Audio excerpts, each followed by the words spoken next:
So now we have some letters which don't really fit into any family group, and these are the T, F, K, S and G.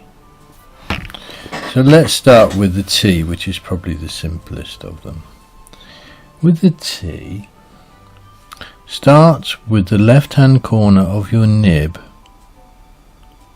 on the writing line and the rest of the nib above it.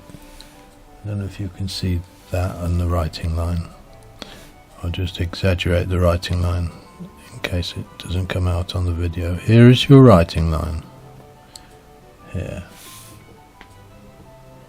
Okay, so I've put the corner of my pen nib on the writing line and holding the pen at 30 degrees. Then I come down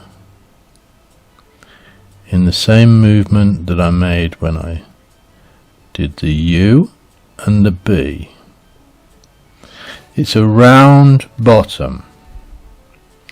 I like round bottoms. So it's the same as the U and the B, and what's the other letter? I don't know. Anyway,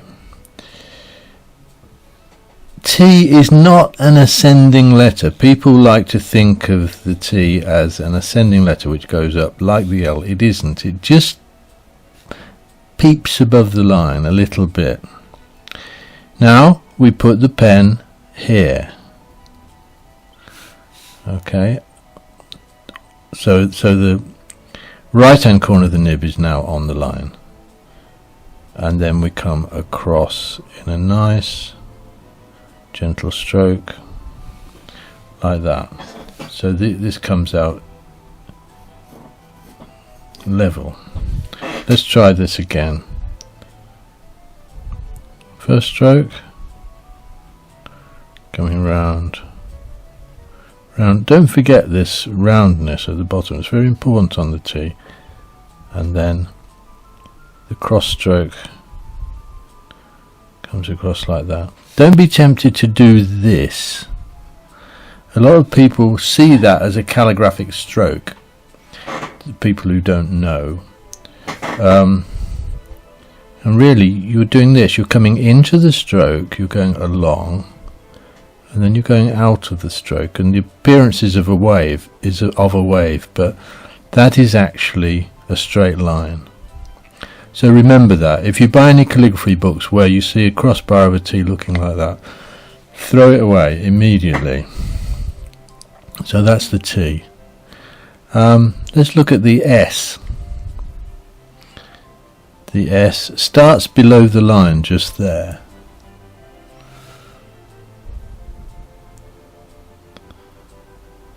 And it finishes above the line there. This is the important stroke. Can you see that?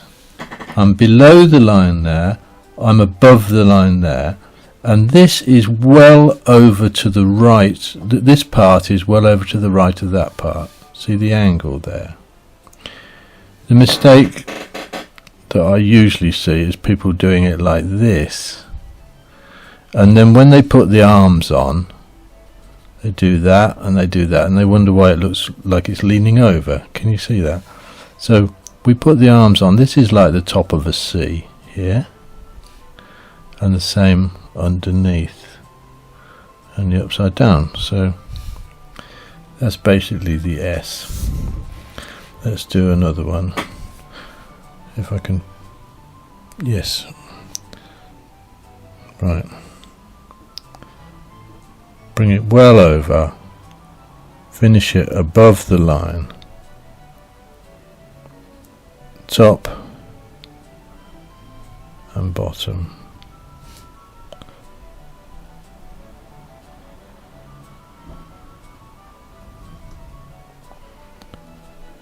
Top and bottom. There we are. So that's the S. The next one is the F, and we're coming from above the line here, down like that. Very much like an L. And then I'm just putting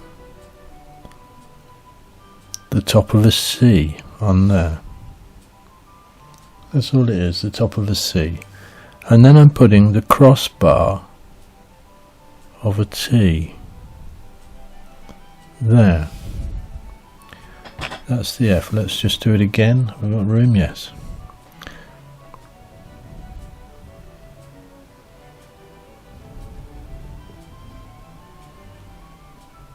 There's the first stroke.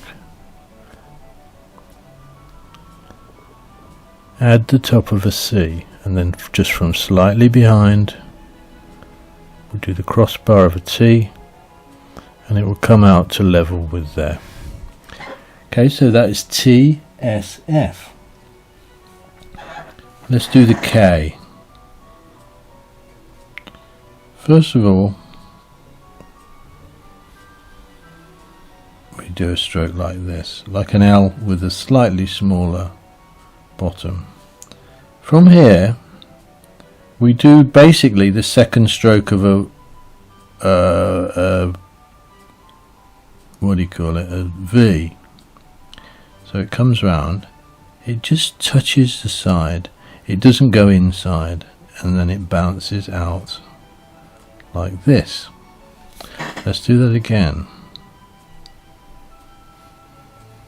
First stroke, we come down, it just kisses the side, and then it comes down and out. That's the K.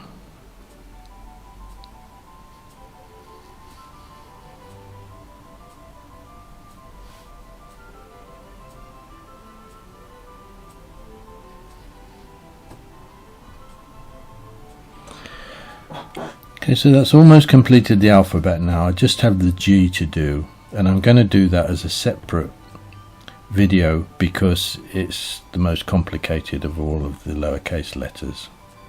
So I'll see you with the G in the next video. And don't forget, I can see you. Madam, your crossbar is far too short and your bottom isn't round enough. Do something about it.